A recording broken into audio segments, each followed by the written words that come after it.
मौलाना फजल रहमान की अगर हम बात करें तो वो भी भरपूर अपोजिशन के मूड में नजर आते हैं। आज भी उन्होंने बयान दिया कि ना पिछली हुकूमतों को चलने दिया ना इसे चलने देंगे। और मौलाना फजल रहमान वो शख्सियत है जिनसे हुक्मरान इत्तेहाद भी डरता भी है और इज्जत भी करता है। क्या पीटीआई को मौलाना के साथ बाकायदा आपको लगता है कि तालमेल बढ़ाकर तहरीक चलाने की जरूरत है? पीटीआई की जो सियासी हिकमत अमली है उसमें सुकम ही ये है कि वो अकेले खड़े, ना उनके साथ मौलाना है, ना उनके साथ जो है वो जमात इस्लामी है, ना जीडीए है। सो इस अनफॉर्चुनेटली इसकी वजह से ही पीटीआई का जो एक तन्हाई है उसकी वजह से ही पीटीआई जो है वो कमजोर नजर आती है। आज अगर मौलाना और पीटीआई इकट्ठे हों और फॉर एग्जांपल वो पार्लियामेंट से भी अगर रिजाइन का फैसला अगर इकट्ठे करते हैं तो आप देखिए ना इसका कितना बड़ा एक इम्पैक्ट होगा, पॉलिटिकल इम्पैक्ट होगा हमारी सियासत के ऊपर।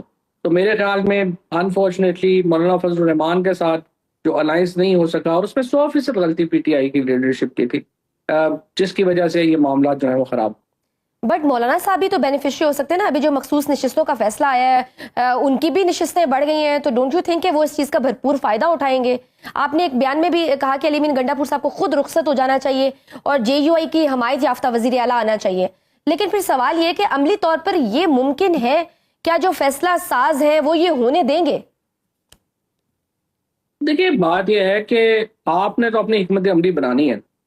बेहतरीन हिकमत अमली यही होगी, रोक नहीं सकता कोई। केपी की में हुकूमत बानी गई ना पीटीआई की, क्या क्या रोकने के क्या क्या जतन नहीं किए गए। तो मेरे ख्याल में अभी भी जो सबसे आइडियल सिचुएशन है वो तो यही है कि जेयूआई और पीटीआई मिलके वहां पे वजीर आला और हुकूमत बनाए।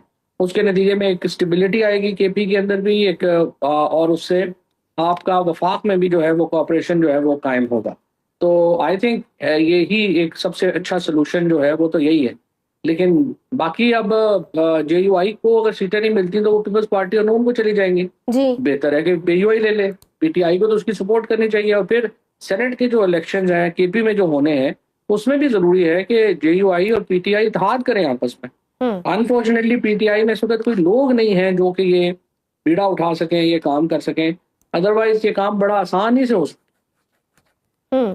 तो सर फिर आप जैसे आप कह रहे हैं कि जो मौजूदा पीटीआई की क़यादत है वो ये बोझ उठा नहीं सकती, उसमें कैपेबिलिटी नहीं है कि वो ये सब कर सके, सियासी फैसले ले सके। तो फिर आप इमरान खान और पीटीआई का मुस्तकबिल क्या देख रहे हैं और क्या हिकमत अमली सजेस्ट करेंगे? देखो जब तक लोग इमरान खान के साथ हैं, जाहिर है इमरान खान का मुस्तकबिल तो उनको तो कुछ नहीं हो सकता ना। इमरान खान तो इस वक्त 70% पाकिस्तान जो है वो इमरान खान के साथ खड़ा है और उसमें कोई राय नहीं है कि वो पाकिस्तान के इस वक्त अवाम की उमंगों का अगर कोई तर्जुमान है तो वो इमरान खान। लेकिन उसके लिए स्टांस उनका बहुत बड़ा है, स्ट्रेटजी नहीं है। मैं बड़ी दफा उनको सजेस्ट कर चुका हूँ, उनकी जो है समझे अर्जदाश्त भी उनको की है कि सर इस तरह अकेले पॉलिटिक्स नहीं हो सकती and we actually need people to stand with us. अब वो देखते हैं कब खान साहब ये रियलाइज करते हैं।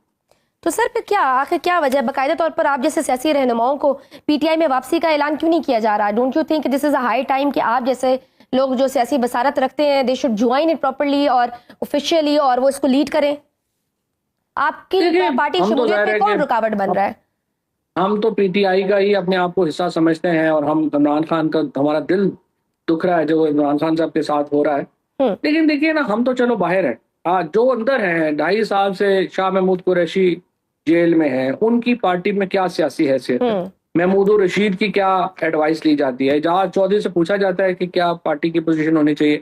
यास्मीन राशिद, उमर चीमा, इन लोगों की क्या हैसियत? तो पार्टी के अंदर एक नॉन सीरियस पॉलिटिकल क्लाउन्स जो है, शिबली फराज जैसे और ये लोग बाकी सलमान राजा टाइप ये लोग लगा दिए गए हैं जिनके होते हुए कोई बेहतरी की उम्मीद नहीं। जब तक खान साहब इनके साथ चलना चाहते हैं, गुजारा करना चाहो, उनकी मर्जी है। 2 साल हो गए हैं, मैंने उन्हें कहा आप इनको बेशक साल और रख लें, आप जितनी देर अंदर रहना चाहते हैं खान साहब इनको रख लें पार्टी में और इनसे चलाने की कोशिश कर लें। ये नहीं चला सकते। सर पीटीआई के मेंबरान अब हतमी तौर पर आजाद करार दे दिए गए हैं जिनका मुस्तकबिल यकीनन अब पार्टी पॉलिसी के ताबे नहीं है। जैसा कि हमने देखा आज साहिवाल से पीटीआई के हमायत याफ्ता जो एमएनए है उस्मान अली, उन्होंने नून लीग को ज्वाइन कर लिया है। वो साहब है जिन्होंने कुरान शरीफ पे हल्फ उठा के कहा था कि वो इमरान खान का साथ देंगे और इन्होंने ही 26वें आईनी तरमीम में मुस्लिम लीग नून का साथ दिया था। तो आप क्या समझते हैं असल मसला कहाँ आया है कि ऐसे लोगों को पार्टी में फ्रंट फुट पर लाया गया और टिकट दिया गया जो इमरान खान के नजरिए का बोझ नहीं उठा सकते थे? देखिए वो तो खैर नून लीग ने बड़ी, मैं समझता हूँ, एक और अहमकाना हरकत की है क्योंकि देखिए ना, नून लीग समझ रही है कि मोरालिटी वगैरह बिल्कुल ही कोई इशू नहीं है, और उन्होंने उसको बिल्कुल ही त्याग दिया है, तलाक ही दे दी है मोरालिटी को। कोई अपनी समझिए कि अखलाकियात को, कुछ चीजों उनके नजदीक कोई इंपॉर्टेंस ही नहीं है। एक शख्स जो कुरान उठा के लोगों को वादा कर रहा है कि वो जी। पीटीआई का कैंडिडेट और पीटीआई को कभी दगा नहीं देगा, वो अगर हुकूमत में शामिल हो रहा है तो उससे हुकूमत की नेक नामी हो रही है या बदनामी हो रही है, जबकि हुकूमत को कोई खास जरूरत भी नहीं है उसकी।